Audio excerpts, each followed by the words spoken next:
हाल ही में फ्रांस ने संयुक्त राष्ट्र सुरक्षा परिषद अर्थात यूएन सिक्योरिटी काउंसिल में स्थायी सदस्यता के लिए भारत के दावे का समर्थन किया है।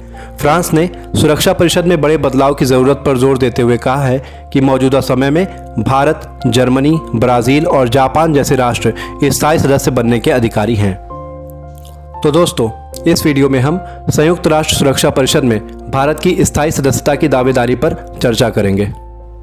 लेकिन वीडियो में आगे बढ़ने से पहले यदि आप इस वीडियो को इंग्लिश में देखना चाहते हैं तो डिस्क्रिप्शन में दिए हुए लिंक पर क्लिक करें, और यदि इस वीडियो को पसंद करते हैं तो इस वीडियो को शेयर करना ना भूलें। संयुक्त राष्ट्र सुरक्षा परिषद क्या है? यूएनएससी संयुक्त राष्ट्र की सबसे महत्वपूर्ण इकाई है जिसका गठन द्वितीय विश्व युद्ध के दौरान 1945 में हुआ था। सुरक्षा परिषद के 5 स्थायी सदस्य हैं: अमेरिका, ब्रिटेन, फ्रांस, रूस और चीन। 5 स्थायी सदस्य देशों के अलावा 10 अन्य देशों को 2 साल के लिए अस्थायी सदस्य के रूप में सुरक्षा परिषद में शामिल किया जाता है। अस्थायी सदस्य देशों को चुनने का उद्देश्य सुरक्षा परिषद में क्षेत्रीय संतुलन को कायम रखना है। अब हम समझेंगे कि संयुक्त राष्ट्र सुरक्षा परिषद की भूमिका तथा शक्तियाँ क्या हैं। सुरक्षा परिषद संयुक्त राष्ट्र का सबसे शक्तिशाली निकाय है जिसका प्राथमिक कर्तव्य अंतर्राष्ट्रीय शांति और सुरक्षा कायम रखना है। इसकी शक्तियों में शांति अभियानों का योगदान, अंतर्राष्ट्रीय प्रतिबंधों को लागू करना तथा सुरक्षा परिषद के प्रस्तावों के माध्यम से सैन्य कार्रवाई करना शामिल है। यह सदस्य देशों पर बाध्यकारी प्रस्ताव जारी करने का अधिकार रखने वाला संयुक्त राष्ट्र का एकमात्र निकाय है, अर्थात सभी सदस्य देश सुरक्षा परिषद के निर्णयों का पालन करने के लिए बाध्य हैं। वर्तमान समय में संयुक्त राष्ट्र सुरक्षा परिषद के 5 स्थायी सदस्यों के पास वीटो पावर है। वीटो पावर का अर्थ होता है मैं अनुमति नहीं देता हूँ।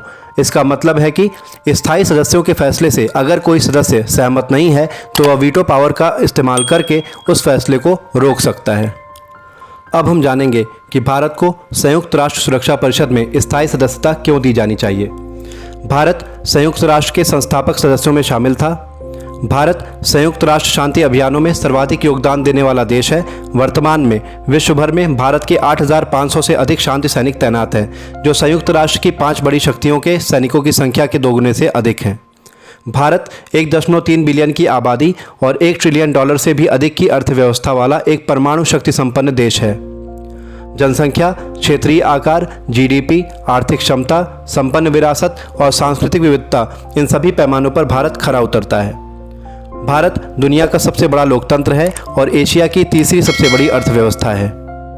भारत को चीन के अलावा 4 स्थायी सदस्यों, अफ्रीकी यूनियन, लैटिन अमेरिका और मध्य पूर्वी देशों सहित प्रमुख शक्तियों का समर्थन प्राप्त है। भारत 7 बार यूएनएससी, G77 और G4 का सदस्य रहा है, इसलिए स्थायी सदस्यता की भारत की मांग तार्किक भी है। अब हम जानेंगे कि यूएनएससी में स्थायी सदस्यता से भारत को क्या लाभ होंगे। स्थायी सदस्यता भारत को परिषद में वीटो की शक्ति के साथ वैश्विक भू राजनीति में अधिक दृढ़ता से अपनी बात कहने में सक्षम बनाएगी। स्थायी सदस्यता भारत को जिम्मेदार परमाणु शक्ति के रूप में औपचारिक समर्थन देगी।